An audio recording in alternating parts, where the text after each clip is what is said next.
Hello everybody, Thursday afternoon, welcome to St Mike's. So it's Thursday Club afternoon, so remember Thursday Club is where some of the folk that we've managed to help get off the street, this is a chance for them to come together to get that extra support, purpose, community, a chance for them to know that there's people walking alongside them. So one of the things they always do apparently is have a quiz, and now this has been baptised or given the name of a dodgy quiz every week because everybody complains about the answers, poor old Joy. So today's was about DIY, and the last thing they ought to do was ask me for any of the answers, but I started arguing with the answers as well. But what's great is it's now led on to Roger and Georgia giving a little talk about the DIY confidence course that we have, and down at the workshop, which is that way. And of course, the Smile team have been doing one currently over the last couple of weeks, and that's going really well as well. So all of these things sort of trying to integrate things together. And meanwhile, we've had a gentleman here who is helping us think about Emmaus. You know, we've talked about the fact that in this locality, we don't have that Emmaus, which is accommodation, community, and work all in one, and we're sort of heading towards that with other charities and with other agencies. So there's a gentleman here who might be able to help us to move that forward as well. So it's great to see how all these things integrate together and how we're able to help people over the longer term. David told me a story of someone they managed to help get into accommodation this last week, and he said to them at the end, "This is the best night's sleep I've had since 5 years, just because he's able to be in his own place, feel safe, and know that he's not going to be harmed."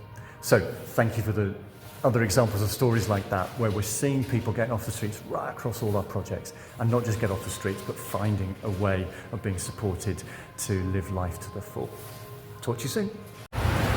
Hello everybody, so a bonus episode from the Lifehouse, which is one of the Bournemouth Food Bank hubs where we provide CMA support. And as you know, as you may remember, we've got a bid going into the lottery with Bournemouth Food Bank to really provide a much more extensive financial help offering in every one of the food banks across BCP. So that will include all the money courses that Carol's doing and the debt advice stuff, but also income maximisation work.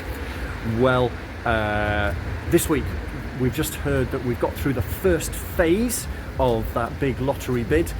So now we have to do some detailed work to get into the second phase, which will be through April, May, June, something like that we should hear.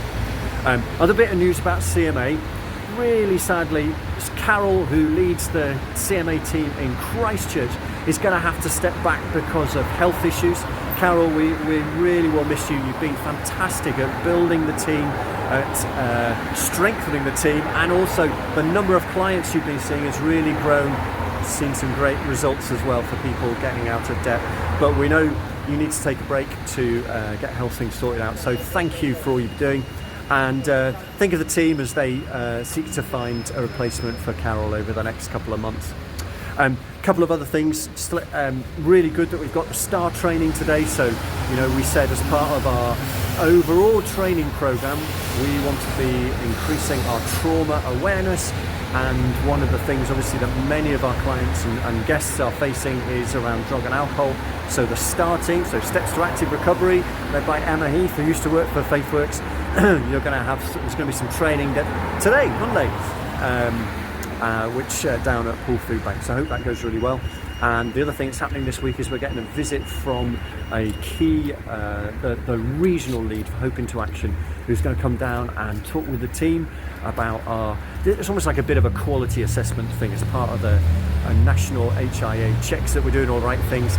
We're doing really well. So Heather and Roger and Georgia and Matt doing a great job at strengthening what we're doing. And actually it's really nice because two of our tenants, as I think I've said before, are moving on from the female-only house, and that's a real success to be able to get them to the point where they are able and feel strong enough to move on to their own place. Indeed, some of them, at least one of them, has got a job as well.